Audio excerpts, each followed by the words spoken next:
Alhamdulillahirabbil alamin wa bihi nasta'inu ala umuri dunya waddin.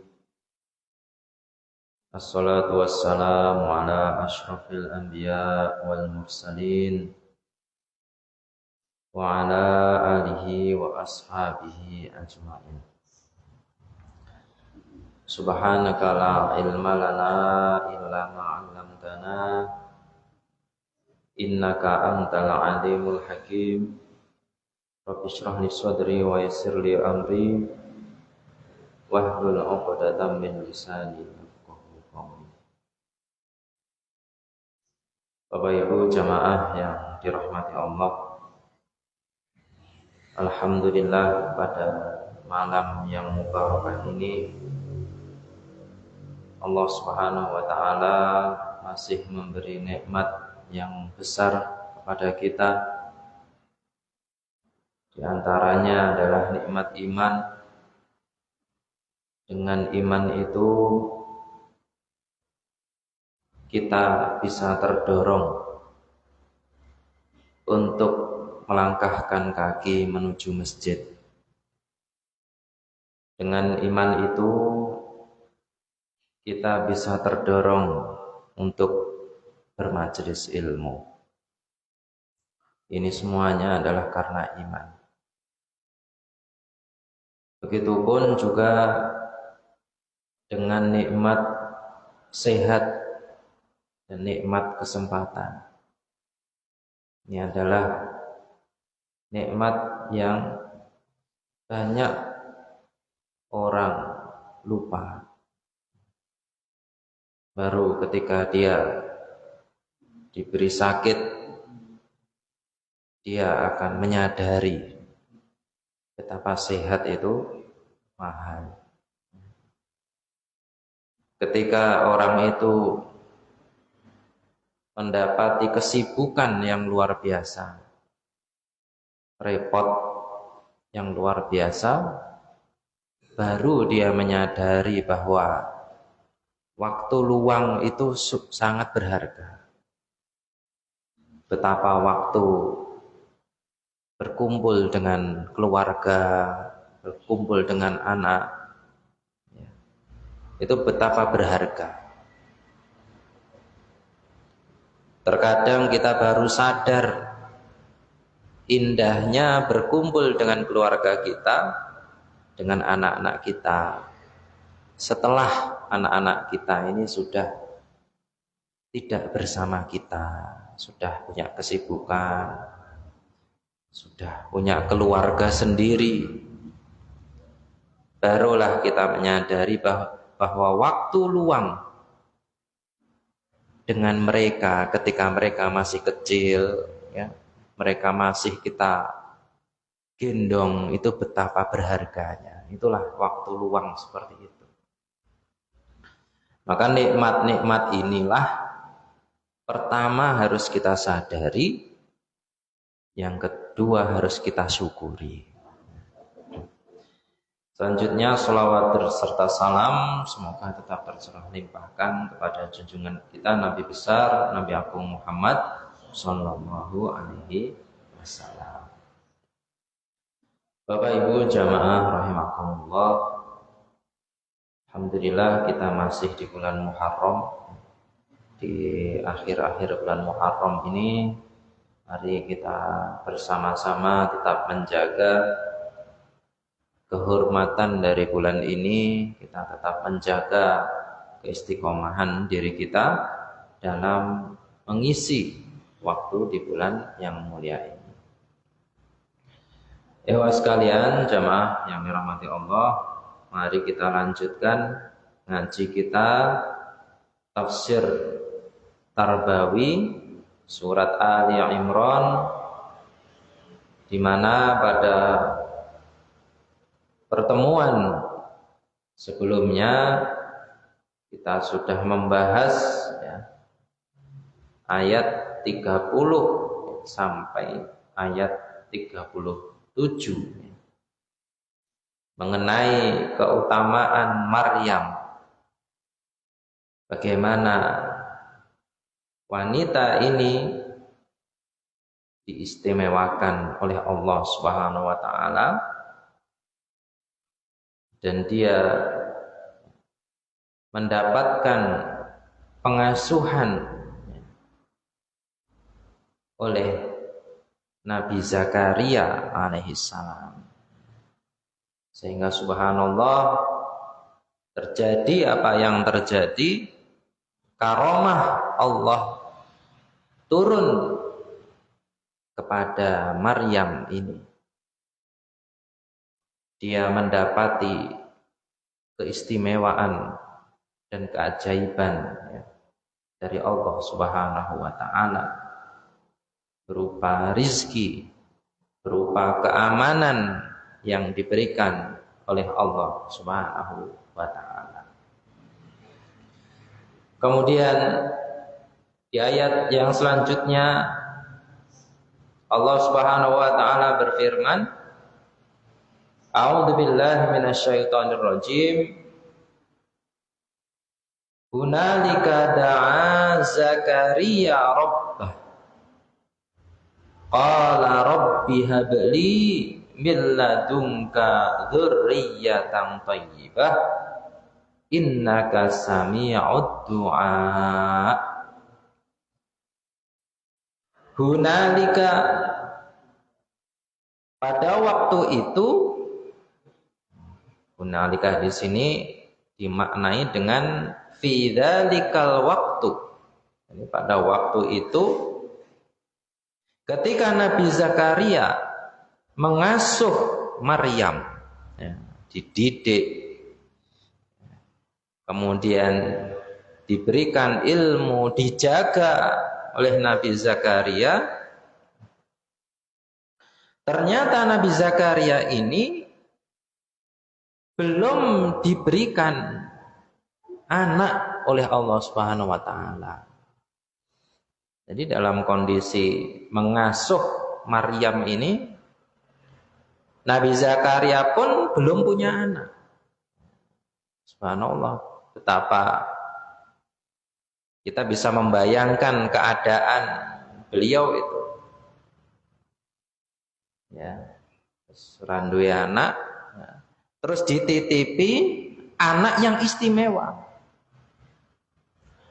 Campur aduk perasaannya. Ya. Di sisi lain, sebagai seorang manusia, namanya juga manusia, melihat anak didiknya ini luar biasa, punya keistimewaan karomah, dia pun akhirnya punya keinginan agar juga mempunyai keturunan.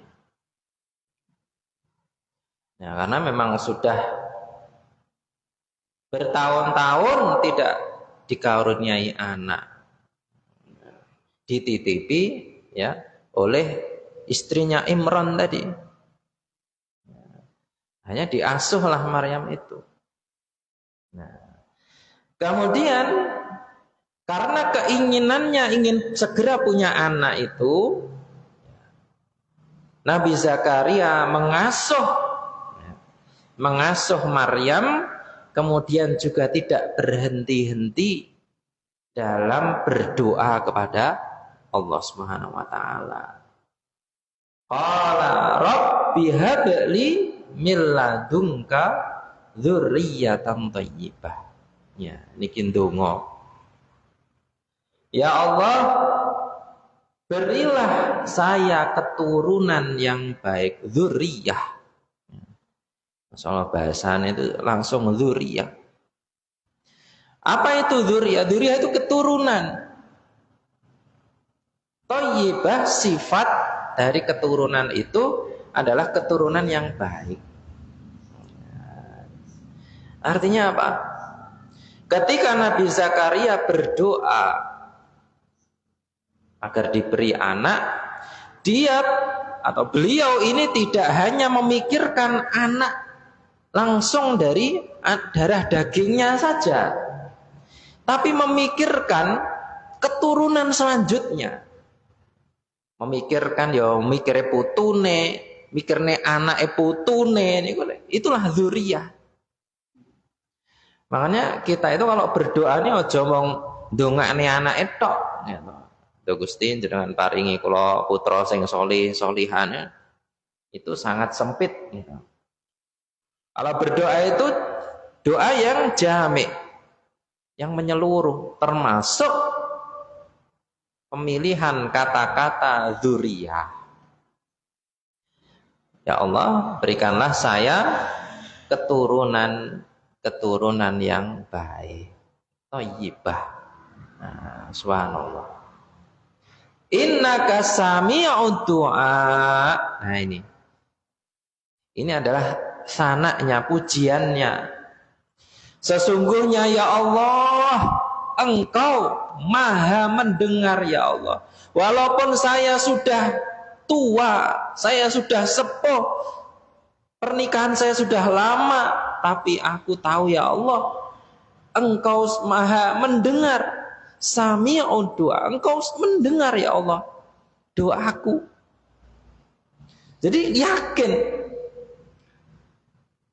doanya itu diiringi dengan keyakinan yang luar biasa, dengan pujian dan keyakinan ya Allah Engkau mendengar ya Allah. Tidak mungkin Engkau tidak mendengar doaku ini. Subhanallah niki nggih. Ini betapa besarnya imannya Nabi Zakaria ketika berdoa itu tidak putus asa.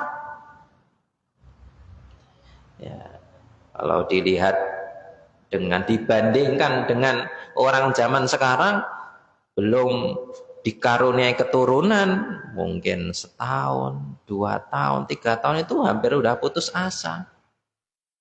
Wes mungkin. Ya sudah. Ya, karena dia sudah berpikir tidak mungkin, kata Allah, ana inda dzanni 'abdi bi, ya. Saya itu bersama dengan prasangka hambaku. Nah, prasangkane ya, kuwi yo apik-apik yo insyaallah bakal kedaden apik. Tapi kalau prasangkanya buruk terus, ya sudah yang terjadi keburukan. Makanya mengapa kita tidak boleh menceritakan mimpi buruk? Karena itu jalannya setan untuk, kalau setan sudah tahu mimpi buruk kita, karena kita ceritakan, ini setan mendengar. Ya. Dengan lemahnya hati kita, karena was-was, karena keraguan, karena kekhawatiran, akhirnya setan memanfaatkan. Engko bakal daden ngene, engko nek ra ngono ngene, ngati-ngati, kowe ngimpimu ngene to, engko nek tekan kono piye-piye, ning dalan piye. Akhirnya kejadian. Ya, karena setan itu punya makar. Setan punya makar. Apa yang kita pikirkan, ya bisa jadi, bisa terjadi. Makanya Allah itu berserta dengan prasangka hambanya itu tergantung kita. Kalau kita prasangkanya baik-baik, ya wes apik. Ya, insya Allah akhirnya jadi baik. Termasuk Nabi Zakaria ketika berdoa itu tetap yakin Allah mendengarkan doanya. Berarti nek wis dirungokne, insya Allah dikabul nih. Sing medeni iki sing ora dirungokne. Ndonga okeh ya ora dirungokne. Ya Allah, kita saja ya kan ngomong neng wong, tapi wonge ra ngrungokne wis sakit hati ya kan. Dijak jaduman tibake sing dijak jaduman ora krungu. Kang pe kabare meneng ae. Ternyata tuli, ya Allah. Diceluk-celuk, hei. Diceluk bolak-balik leh nyeluk bengak-bengok ora mengo tibake ora krungu. Ya, ini. Ya. Kalau sudah dia mendengar, ya. Ada potensi dia akan memenuhi keinginan panggilan kita. Itulah Allah Subhanahu wa taala. Kalau Allah mendengar dan Allah Maha mendengar. Ya. Wis karek awake dhewe tinggal kita Yakin atau tidak? Nah, setelah mendengar itu, fanadathul malaikatu. Maka malaikat pun menyeru. Fanadathul malaikah wa huwa qa'imun yusalli fil mihrab. Kemudian malaikat memanggilnya. Ini artinya apa? Ketika malaikat itu memanggil seorang nabi, malaikat berkomunikasi dengan nabi, maka itu adalah wahyu. Berarti itu adalah wahyu. Ketika seorang nabi berkomunikasi dengan malaikat, maka turunlah wahyu. Ya. Adapun orang lain seperti kita, ini kita nggak akan mungkin bisa berkomunikasi dengan malaikat. Kita nggak bisa. Nah, akan tetapi, ya, ada satu dorongan kebaikan. Ketika ada orang itu mendapati dorongan kebaikan, loh, aku kok saja kok pengen sedekah, kok kayaknya tuh saya nanti malam kok pengen tahajud, kok tiba-tiba kok pengen zikir, kok pengen nikmat sekali, pengen zikir banyak-banyak. Tiba-tiba saya pengen sholat, tiba-tiba pengen ke masjid, tiba-tiba pengen mendengarkan majelis ilmu. Misalkan ya, ada bisikan seperti itu, ada dorongan ya di situ. Itu namanya ilham menurut Imam Ghazali. Ya, menurut Imam Ghazali dalam kitab Ihya, dorongan kebaikan itu namanya ilham kepada orang beriman. Adapun sebaliknya, jika ada dorongan kemaksiatan, ayo wis sepi iki, ayo wis ndang HP ini ndang dibuka, ya wis saiki ra enek wong, iso sak penakmu, sak karepmu arep nyapo. Nah, kata Imam Ghazali, dorongan kejahatan itu namanya waswas. Ada ilham dari Allah Subhanahu wa taala melalui perantara malaikat, ada waswas. Dorongan maksiat. Nah, ini keduanya ada. Nah, adapun ketika ada seruan, ada suara dari malaikat ke seorang nabi, kepada seorang nabi, berarti itu adalah wahyu. Ya. Karena nggak mungkin manusia biasa bisa berkomunikasi dengan malaikat. Wa huwa qa'imun yusalli fil mihrab, dan ketika itu seruan itu datang ketika Nabi Zakaria sedang berdiri qaimun, berdiri menegakkan salat, beribadah fil mihrab, di dalam mihrab. Masya Allah. Pertemuan yang lalu sudah kita bahas, Maryam itu berdoa pun dia juga di dalam mihrab. Jadi kedua-duanya sama. Maryam mempunyai tempat khusus, namanya tempat ibadah, namanya mihrab. Nabi Zakaria pun mempunyai tempat ibadah khusus yang namanya mihrab. Artinya apa?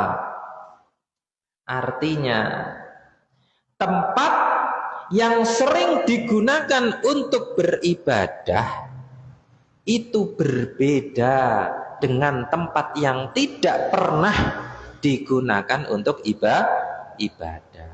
Makanya ndonga ning omah karo ndonga ning masjid niku nggih beda.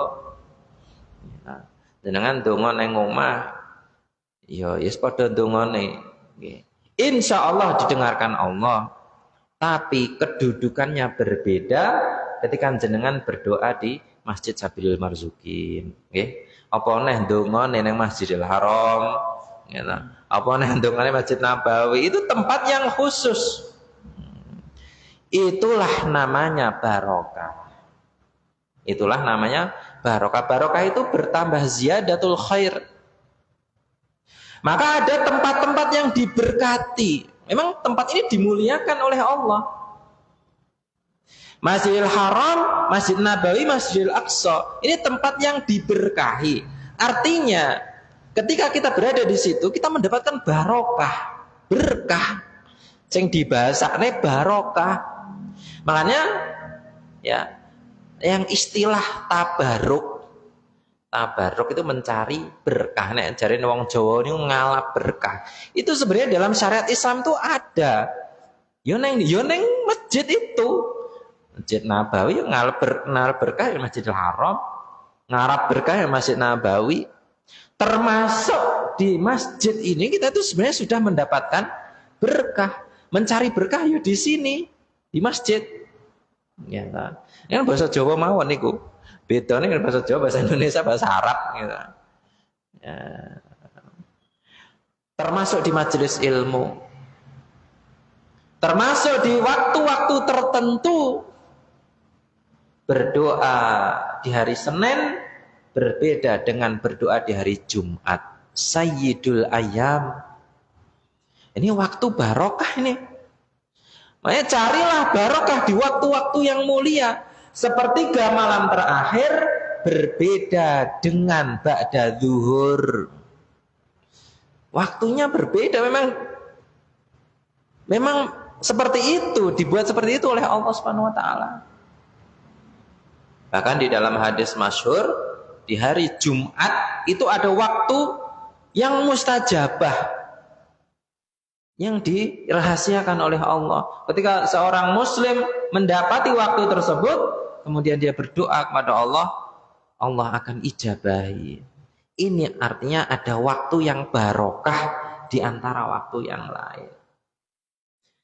Dalam 1 tahun ada 12 bulan. Ada waktu, ada bulan-bulan barokah. Bulan-bulan yang diberkahi, 4 bulan. Ashhurul Hurum.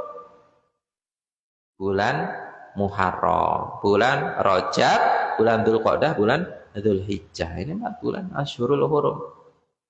Ya, minha arba'atun hurum. Nah, mihrab ini adalah tempat yang penuh dengan keberkahan dari Allah. Nah, kemudian annallaha yubashshiruka, apa yang disampaikan oleh malaikat kepada Nabi Zakaria? Malaikat mengatakan annallaha yubashshiruka, sesungguhnya Allah memberi kabar gembira kepadamu. Yubashshiruka biyahya, dengan seorang keturunan yang Allah beri nama Yahya. Artinya apa? Allah lah yang memberikan nama Yahya kepada putranya Nabi Zakaria. Langsung diberi nama. Masya Allah. Jadi namanya itu memang benar-benar pilihan dari Allah Subhanahu wa taala.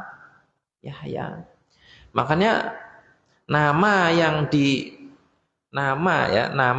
orang yang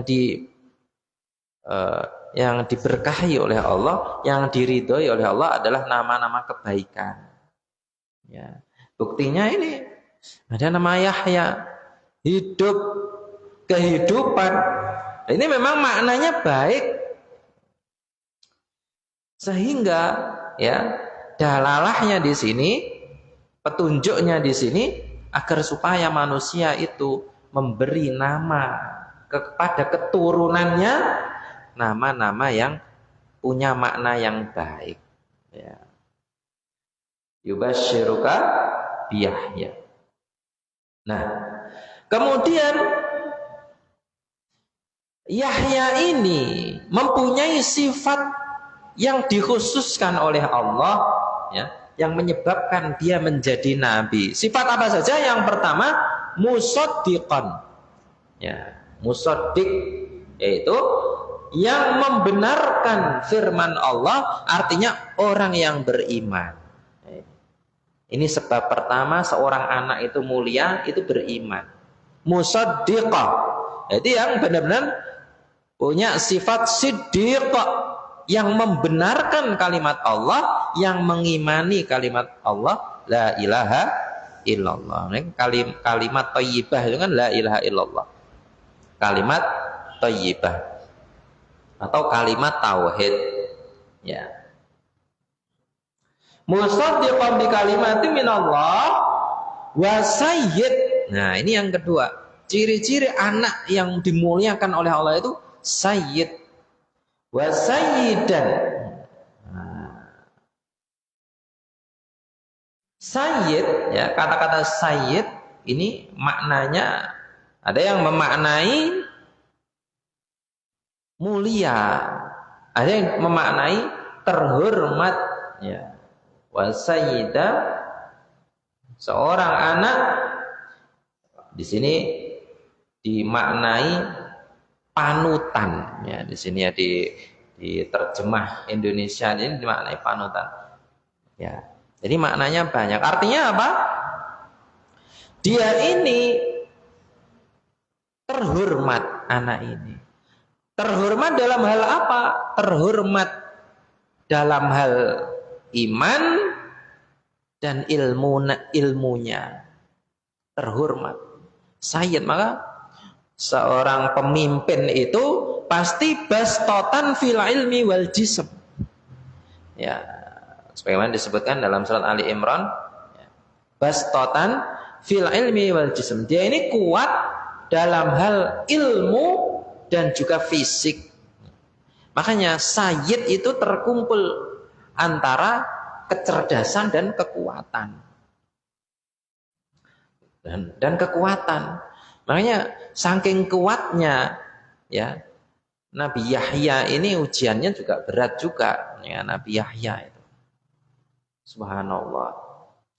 Ketika kita menghendaki seorang anak yang terhormat, yang mulia, maka bekalilah dengan fisik yang kuat dan juga ilmu yang kuat. Ya kan, bastotan fil ilmi wal jism.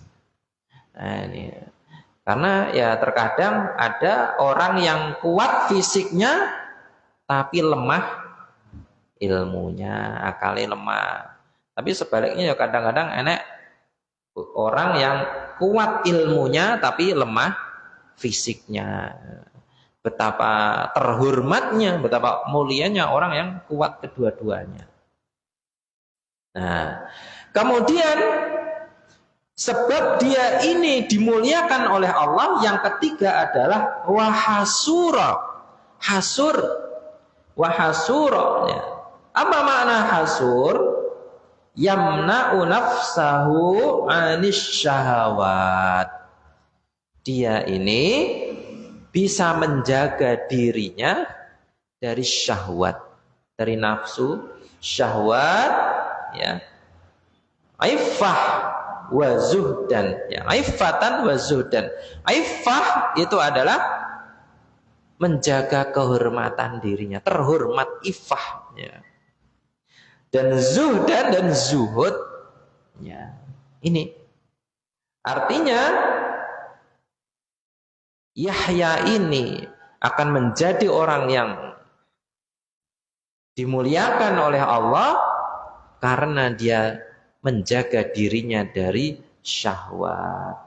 Dan syahwat itu macam-macamnya banyak. Yang paling sebab syahwat yang tertinggi adalah wanita. Ya.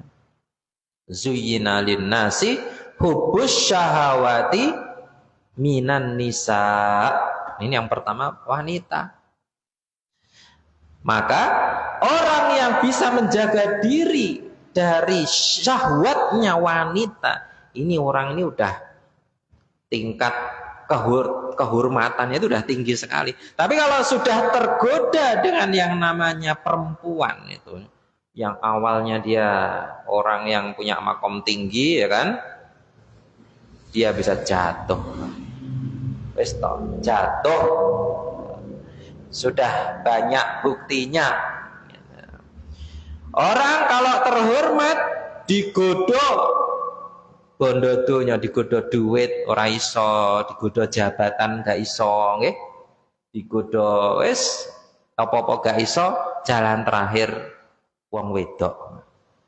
Digoda perempuan, dia akan bisa sangat jatuh dengan hal itu. Maka ngati-ngati. Ngati-ngati awake dhewe niki. Ora sing nom, ora sing tuwek padha ae. Pokoke nek wong wedok niku wis ngati-ngati. Ya. Karena ini sumber fitnahnya laki-laki yang pertama ini perempuan. Laki-laki bisa terhormat karena wanita. Ya. Laki-laki bisa terhormat karena wanita, dia bisa juga jatuh karena wanita. Cah lanang sing nom-nom niki sok nek wis rabi mesti dimulyakne. Wis nikah ya toh. Ya. Mate ya. Sok nek udah nikah ya kan. Antum akan dihormati, orang kampung akan menghormatimu, nenek RT-nan diundang. Ya toh, yasinan diundang, selamatan diundang, wis pokoke kabeh diundang. Nek wis rabi. Nek orang rabi ya diundang. Ya. Karena apa? Dimuliakan. Ini dimuliakan walaupun ora duwe apa-apa, aja to gak duwe apa-apa, omah harus rong duwe apa ora duwe nggih, kendaraan rong duwe, tapi kalau sudah menikah itu karena apa? Karena wanita bisa dimuliakan. Nah, ketika kita punya anak solih-solihah hasil didikan istri-istri kita, sing ketut jenenge sapa? Yo bapake yo ketut. Aja to bapak yo meneng ae ora didik ya to. Ning omah dolan ae. Sing didik ya bojone, sing didik hanya wanita ya. Tapi dia menjadi mulia mergo ya bojone mang, mergo anake. Ya. Subhanallah. Nah, inilah. Jadi ini ya. Maka wahasuran ini dia ini benar-benar bisa terjaga, hasur, terjaga dari syahwat. Maka kita senantiasa berdoa terhindar dari syubhat dan syahwat. Nah, wa nabiyyan minas salihin, dan Yahya ini dimuliakan oleh Allah karena dia menjadi nabi. Menjadi nabi ya. Nah, sekarang sudah enggak ada nabi. Apakah kita bisa dimuliakan oleh Allah? Bisa. Caranya bagaimana? Caranya menjadi pewaris para nabi, warasatul anbiya. Siapa itu warasatul anbiya? Ya, ulama. Ya, jadi wong berilmu. Ya, sinau mondok sing tenanan ya. Terus sinau majelis ilmu seperti ini ya. Sama banyak membaca, banyak mendengarkan majelis ilmu. Sekarang HP, wes bisa mendengarkan kajian luar biasa. Ya. Dari situlah kita bisa menjadi warasatul anbiya, bisa mengemban estafet dakwahnya para nabi, iso dakwah, bisa ngisi pengajian, bisa memberikan fasilitas pengajian seperti ini, mengajak orang lain berbuat baik, amar ma'ruf nahi mungkar. Ini bagian dari warasatul anbiya. Bagian dari warasatul anbiya, pewarisnya para nabi. Dengan kita itu menjadi pewaris para nabi, disitulah kita akan dimuliakan oleh Allah Subhanahu wa ta'ala. Masya Allah. Nek ora iso ya mulyane ulama. Bahkan dalam kitab Ta'limul Muta'alim itu, barang siapa yang menghormati para ulama, maka Allah akan menjadikan keturunannya ulama. Allah akan menjadikan keturunannya seorang ulama.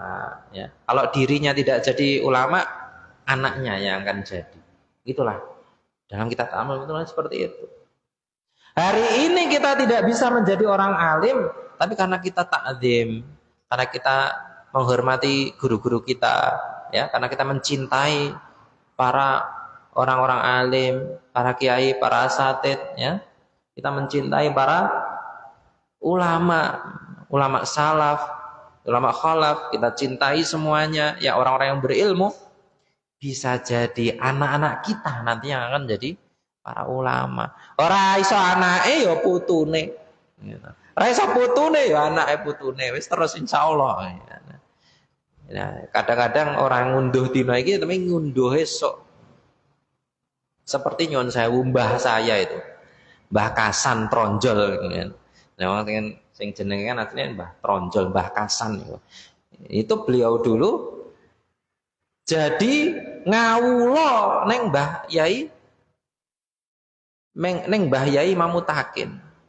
Ya ngawula ya memang wis ibaratnya ya sing masak neng dalem ya sing gaene otong-otong beras ngusungi kayu ngusungi neng dalem. Akhirnya apakah beliau merasakan langsung? Tidak. Ya sing ngrasakne ya putune iki. Sing ngrasakne ya putune. Terus kula niku jane barokahnya daripada perjuangan mbah-mbahe. Mbah kula, Mbah Kasan niku. Karena perjuangannya itu ya dirasakne tiba putune iki. Umpama gak tiba neng aku ya paling neng anakku neng putuku. Itulah terus barokahnya. Barangkali kita hari ini itu bisa ngaji memang karena dulu mbah kita itu udah ya perjuangannya, tirakatnya, doa-doanya ya itu luar biasa. Baik. Nah. Kemudian qala rabbi anna yakunu li gulam. Ya Allah, ketika Nabi Zakaria diberitahu kabar gembira bahwasanya dia akan punya anak, punya keturunan, Nabi Zakaria ini secara manusiawi ini juga tidak langsung bisa menerima. Namanya juga karomah, Pak. Karomah ini aneh. Sesuatu yang aneh, sesuatu yang ajaib, kadang-kadang wong iki gak iso nalar. Ya, mosok Maryam itu bisa mendapatkan buah jeruk di musim dingin ini kan. Buah jeruk di musim panas itu kan aneh. Lagi buah kondi nalar gak masuk. Begitupun Nabi Zakaria ketika akan diberi putra oleh Allah itu enggak masuk. Ya Allah, saya ini sudah sepuh, saya ini sudah tua. Ya wis, nek awake dhewe ya wis sepuh, wis gak sampai mikir anak gitu. Wis gak mikir yang seperti itu. Biasanya yang mikir anak itu misalkan suami istri yang baru gitu. Ini sih ngarep-ngarep anak masih masuk akal lah ini kan. Tapi Nabi Zakaria itu saya itu sudah tua, fisik saya itu sudah tua, istri saya juga sudah tidak bisa punya anak. Nah, ini kalimatnya ya. Waqad balaghaniyal kibar. Saya itu sudah tua ya Allah, saya sudah tua. Wa mraati akir. Dan istri saya ini sudah mandul, wis gak iso duwe anak. Ya. Berarti wis sudah monopos, ya. Monopos secara kesehatan sudah tidak mengalami menstruasi, ya. Terus kemudian juga sudah tua semuanya. Qala kadzalikallahu yaf'alu ma yasha. Begitulah Allah berkehendak. Jadi Allah itu sudah berkehendak, ya. Kalau sudah Allah yang berkehendak, tidak ada yang tidak mungkin. Innama amruhu idza arada syai'an ayyaqula lahu kun fayakun. Kalau Allah itu kalau sudah arada syai'an, kalau sudah menginginkan sesuatu, lho sapa sing iso ngalangi? Nek awake dhewe pengen menginginkan sesuatu iso kelakon iso ora. Bengi iki kok pengen mangan mie ayam. Iso kelakon iso ora karek duit apa ora. Karek gelem metu omah apa ora. Tapi kalau Allah sudah berkehendak, idza arada syai'an ayyaqula lahu kun. Ya, wis karek ngono ya, maka fayakun. Maka jadi sudah.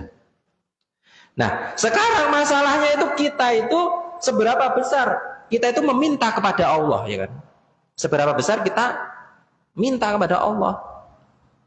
Kalau kita minta kepada Allah, Allah memenuhi, terus Allah menginginkan hal itu terjadi, maka yang mustahil akan menjadi benar-benar terwujud. Sesuatu yang mustahil akan terhapus, benar-benar menjadi kenyataan. Ini yaf'alu ma yasha. Dari sini ya kita bisa mengetahui bahwa manusia itu ya punya akal, itu terkadang itu tidak sampai dengan kekuasaan Allah, itu enggak sampai. Makanya kalau sudah berbicara masalah kekuasaannya Allah, itu akalnya rada disingkrih nih. Ya. Kalau sudah bicara masalah kekuasaan Allah, jangan sekali-kali dinalar. Jangan sekali-kali dipikir secara rasional, karena nggak masuk. Nggak masuk, karena apa? Akal kita itu terbatas. Kayak mikirnya surga lah, sak pinter-pintere wong ya, mikirnya swarga gak tekan, Pak.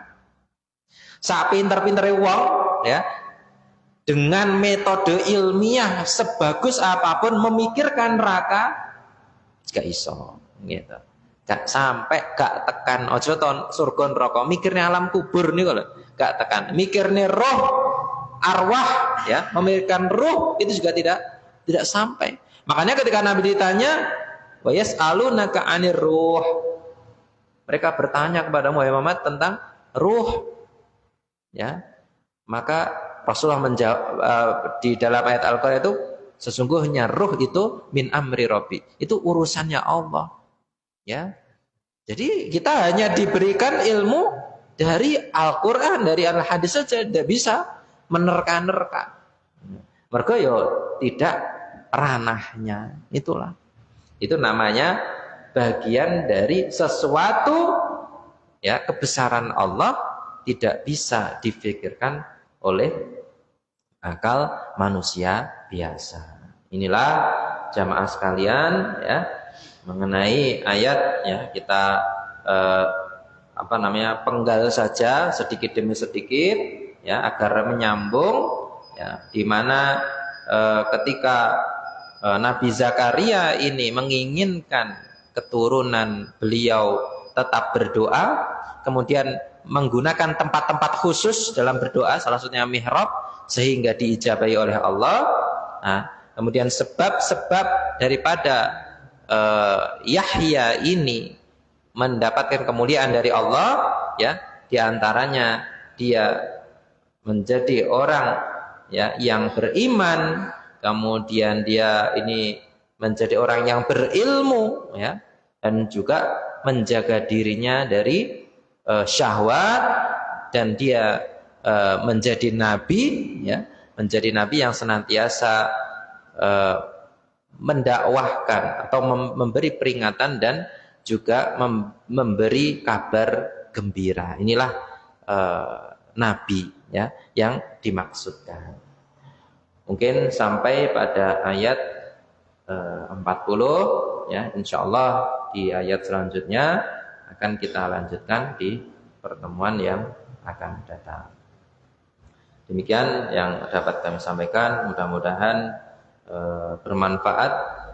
Kita tutup kajian pada malam hari ini dengan hamdalah dan doa kafaratul majelis. Alhamdulillahirabbil alamin. Subhanakallahumma wa bihamdika asyhadu an la ilaha illa anta astaghfiruka wa atubu ilaik. Kurang dan lebihnya mohon maaf. Wabillahi taufiq wal hidayah. Wassalamualaikum warahmatullahi wabarakatuh.